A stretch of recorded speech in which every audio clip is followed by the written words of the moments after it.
오늘도 값없이 베풀어 주시는 하나님의 끝없는 은혜를 누리며 승리하는 꿈미래 모든 분들이 되기를 소망합니다. 이 악인이 거짓과 폭력으로 형통하게 되는 모습을 보면 사람들은 유혹에 빠집니다. 그래서 많은 사람들이 그들과 함께 하려고 하고요. 그들이 그렇게 쉽게 또 때로는 보기에 편하게 빠르게 얻는 것들에 대해서 욕심을 내고요. 어떻게 해야지 그것을 그렇게 얻을 수 있는지 배우려고 합니다. 그러나 그들의 마음속에는요, 폭력이 가득합니다. 그리고 그 폭력이 입술로 나오게 되고 또 행동으로 나오게 되어 있어요. 그래서 쉽고 빠르게 세상의 것들을 얻는 것 같아 보이지만 오히려 그들로 인해서 더 많은 문제들이 발생을 하게 되는 거지요. 또한 결국 그와 함께한 사람들에게 그것은 득이 아니라 실이 됩니다. 그것이 재앙이 되어서 가진 것마저 다 빼앗기게 되는 그러한 상황에 처하게 되지요. 거짓으로 빠르게 형통한 악인들은 빨리 그것을 얻은 것과 마찬가지로 빨리 재앙으로 빠져들게 됩니다. 오늘 말씀에서 지혜의 능력을 전쟁의 비유로 설명을 하는데요.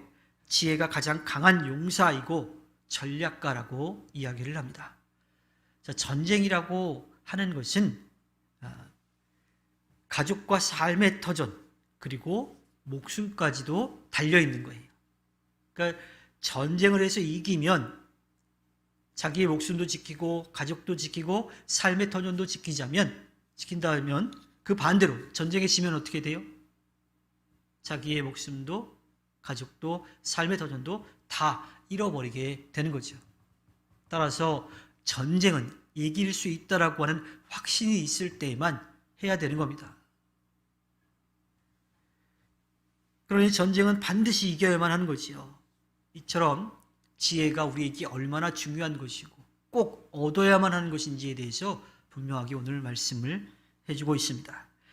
가족과 삶의 터전 그리고 목숨을 지키기 위해서는요, 먼저 악을 멀리하고 진리를 따라야 합니다. 그 진리는 언제나 변함없는 살아계신 하나님의 말씀이지요. 먼저 나 자신을 하나님의 말씀 앞에 바로 세워가야 하고요. 그리고 가정을 그 진리의 말씀으로 채워가야 하는 겁니다.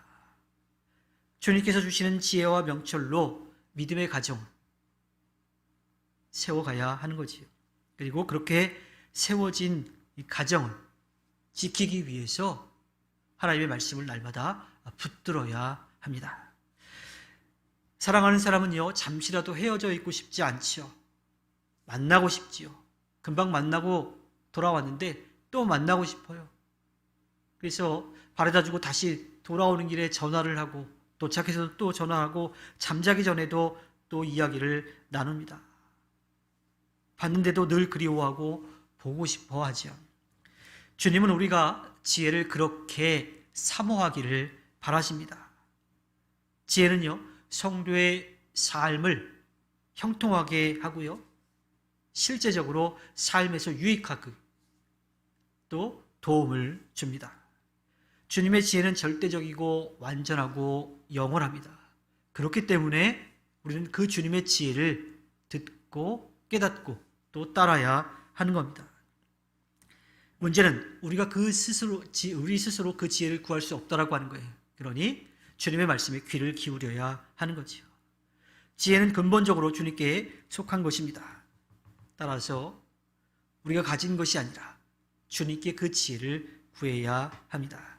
간절한 마음으로 지혜를 사모하고 구할 때 주님께서는 우리들에게 그 지혜를 주실 것이고요. 또 우리의 삶은 그 지혜로 차곡차곡 채워져서 주님이 주시는 귀한 은혜를 누리며 살아갈 수 있게 되는 겁니다. 우리는 언제나 말씀을 가까이 하고 묵상하면서 주님의 지혜를 구해야 합니다. 그리고 그 지혜에서 벗어난 일, 그 지혜를 등돌리는 일이 절대로 없어야 하지요. 주님께서 허락해 주신 오늘 하루를 살아갈 때에 언제나 변함없으신 주님의 말씀을 듣고 깨닫고 또 따르며 나아가 주님께 기쁨을 드리는 꿈미래 모든 분들이 되기를 주님의 이름으로 부탁드립니다. 기도하겠습니다.